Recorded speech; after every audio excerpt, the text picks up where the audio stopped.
adjourned until that time. I give the call to the Minister for Resources and the Minister for Northern Australia. Thanks, Mr Speaker. I ask leave of the House to make a ministerial statement relating to the developing Northern Australia. Is leave granted? I call the member for Barara. Leave is granted. And I give the call to the Minister. Thank you, Mr Speaker. I have one or two opinions on what has just happened this afternoon in the chamber, but in the interests of the communities and people of Northern Australia, I won't make any further comment on it. I rise today to make the annual statement on Northern Australia. I want to begin by acknowledging the traditional custodians of the land on which we are on today and pay my respects to the Ngunnawal and Ngambri peoples, their elders past and present. I extend that respect to Aboriginal and Torres Strait Islander peoples here today, as well as all traditional owners across Northern Australia.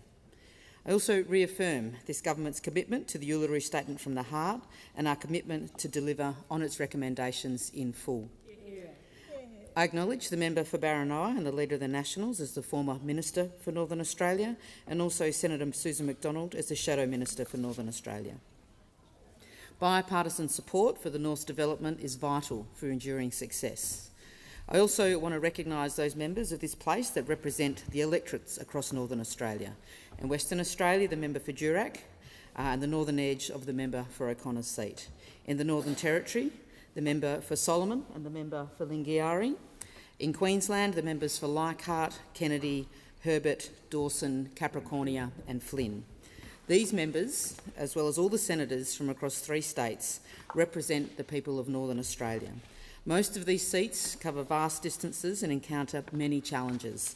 And I want to thank each of these representatives for their commitment to their communities and to recognise the ambition we all hold for this great, vast north of this nation. Finally, I'd like to acknowledge key partners in developing Northern Australia. Some of them are in the Speaker's gallery today, and I'm sorry for the delay. These include members of the Northern Australia Indigenous Reference Group, led by Chair Colin Saltmere, along with Jerome Cubillo, Troy Fraser, Tara Craigie and Gillian Mailman. Cara Peake and Peter Jeffries sadly could not make it today. I want to thank all IRG members for their commitment. I also acknowledge the Northern Australia Infrastructure Facility Chair, Tracy Hayes, and Chief Executive Officer Craig Doyle, and officials from the Northern Australia Infrastructure Facility, as well as Chief Executive Officer of the Cooperative Research Centre for Developing Northern Australia, Anne Stutzner, and Chief Scientist Alan Dale, and General Manager Carla Keith. In this, the 7th annual statement, and my first as Minister, I would like to reaffirm this government's commitment to the North. This is a commitment to the people of Northern Australia and a commitment to delivering sustainable and resilient growth across the North for decades to come. This government intends to deliver a collaborative agenda for livable, safe, sustainable and healthy communities. It will empower First Nations Australians to be partners and advisors in the development of some of the most significant resource and renewable energy projects Australia has ever seen. The Northern Australia agenda presents us with one of the most significant opportunities to increase our national productivity and living standards in decades. It will drive our decarbonised future. It will position Australia as a renewable energy superpower at the same time as delivering transformative prosperity and opportunity for communities in the North. Yeah. This is about a just economy where fairness and prosperity go hand in hand. We have a responsibility to improve the lives of those living in our northern communities and to support them to take advantage of the tremendous opportunities for nationally significant growth. The people of Northern Australia are as remarkable and as resilient as the landscape and the environment in which they live. It is a region that also presents significant challenges for policymakers.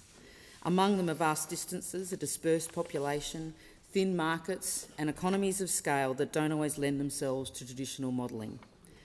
Significant and sometimes unique challenges require policy responses that are thoughtful and fit for purpose. Responses that might work well in other regions of Australia will not necessarily be the best fit for the North. While the North might be challenging, it also presents unique opportunities. The North offers a young, diverse and multicultural population, a rich First Nations culture, truly unique world-class visitor experiences, suitable climates for forestry, aquaculture and agriculture, as well as globally significant critical minerals reserves and renewable energy sources to drive the development of Australia's future net zero economy. Close collaboration between stakeholders and decision makers sits at the heart of this government's approach. Northern Australia's First Nations people are key partners in our vision for the North.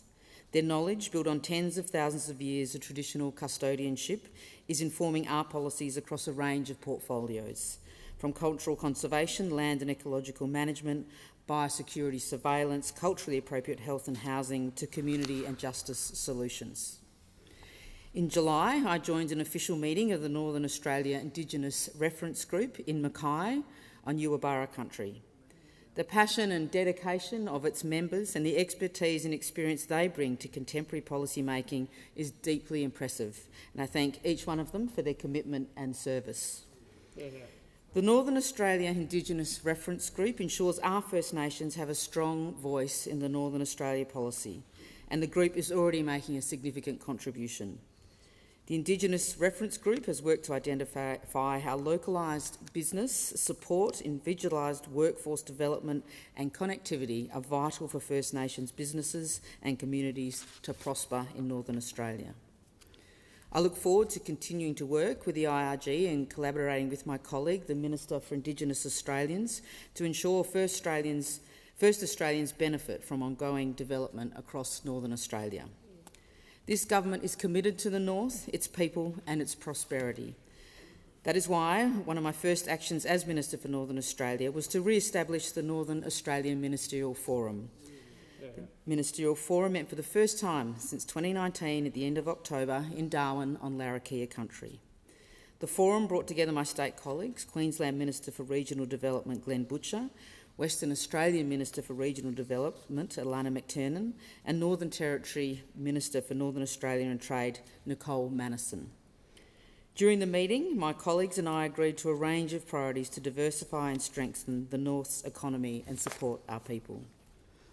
These priorities are grouped around the important themes of human capital, enabling infrastructure, and economic development and diversification.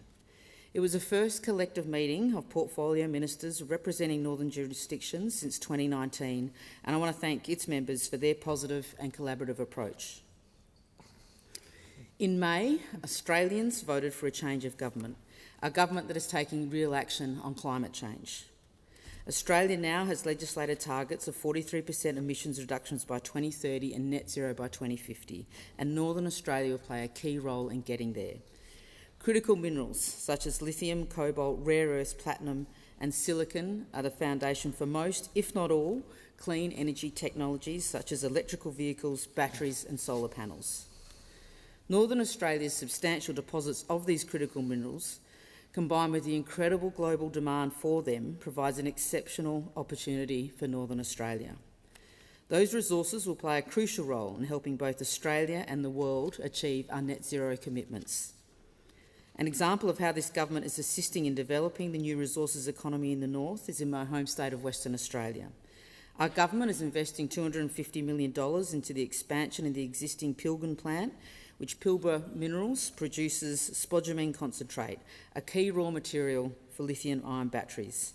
This support consists of a $125 million loan from each of the Northern Australia Infrastructure Facility and Export Finance Australia. This project is aligned with the government's resolve to develop Northern Australia, grow our world-class critical minerals sector, diversify global supply chains and meet growing demand for batteries, electric vehicles and clean energy technology. Our nation needs people, skills and opportunities for people to have rewarding careers. We know that the attraction and retention of skilled workers remains a challenge in the North, as does employing seasonal workforces, particularly for the agricultural, hospitality and tourism sectors. Digital connectivity enables our existing and emerging industries to thrive and builds resilience to future natural, economic and social disruptions. Our investments into modern, high-quality digital connectivity are addressing the challenges of geography, such as remoteness and low-density population. Regions with extractive industries are also highly reliant on fly-in, fly-out workforces, and there is a flow-on effect for community livability and access to amenities. Through our new Growing Regions, Precincts and Partnerships and Priority Community Infrastructure programs, our government is working with states and local councils to invest in place-based projects that transform regional centres across Australia. These are matters that this government is tackling head-on. Our Government Jobs and Skills Summit in September explored ways to address these workforce issues on a national level. One of the most pressing issues raised in the Jobs and Skills roundtables I hosted was access to suitable and affordable housing. In response, our first budget in October made a substantial investment in Northern Australia to help build livability and tackle housing issues. Among the investments was $100 million to Northern Territory homelands and remote housing. In addition to addressing the issue of housing, we'll also place particular importance on social infrastructure that can benefit communities directly. It is all too common that social infrastructure taken for granted in our metropolitan areas and larger regional centres is not available in communities in the north. This is simply not fair. Government support for the north should not be limited to resources and agricultural-based proposals, but must look further afield to smaller projects that create social infrastructure for the benefit of the wider community. Ideas for these social infrastructure projects should come from the communities in the north themselves and not be imposed on them from Canberra.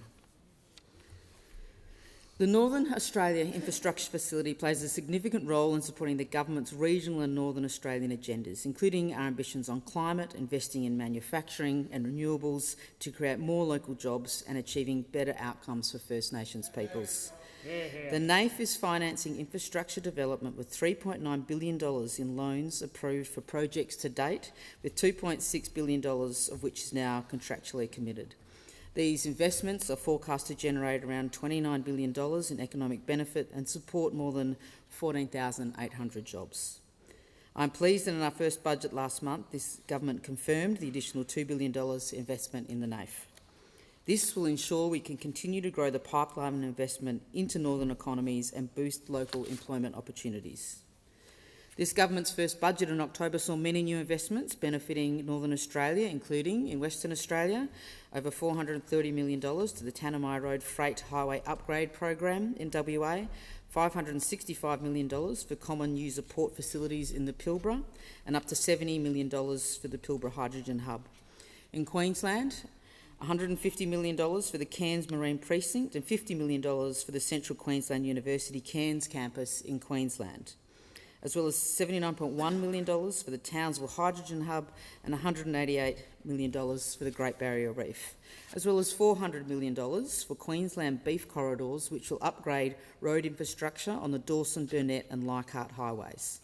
And in the Northern Territory, $1.5 billion in planned equity for the Middle Arm Sustainable Development Precinct, $80 million for the National Aboriginal Art Gallery in Alice Springs to establish a world-leading facility displaying Australia's most significant First Nations artists, and $90 million to First Nations health infrastructure in Central Australia.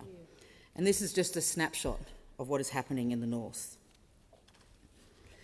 A recurring issue that is raised everywhere I travel in Northern Australia is connectivity. There is a significant digital divide in this country, and Northern Australia is on the wrong side of it. Inadequate NBN and community wireless services is holding back innovation and community connection in the north.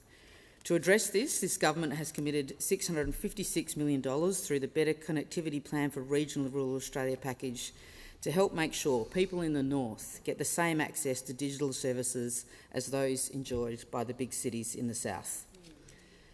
I would also like to acknowledge the work of the Cooperative Research Centre for Developing Northern Australia. Their core business is with industry-led research and development projects which resolve industry challenges and enable the sustainable economic development of Northern Australia. In the 5 years since the CRC-NA was established, it has invested in 75 projects, and I thank them for the important work they have done and continue to do.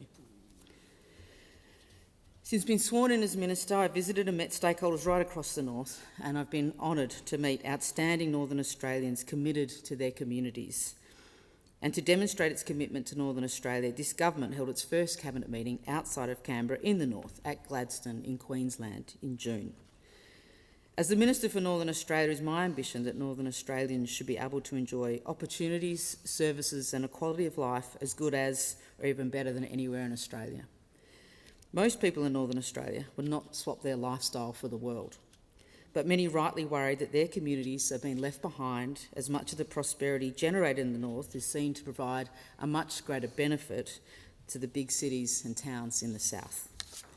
It is our responsibility to ensure that policies are developed and implemented to deliver the north the opportunities and prosperity it deserves, and to support the great ambitions of those pioneers of Northern Australia that have long recognised the economic potential of this vast region. Strengthening our north strengthens Australia as a whole. I thank the House.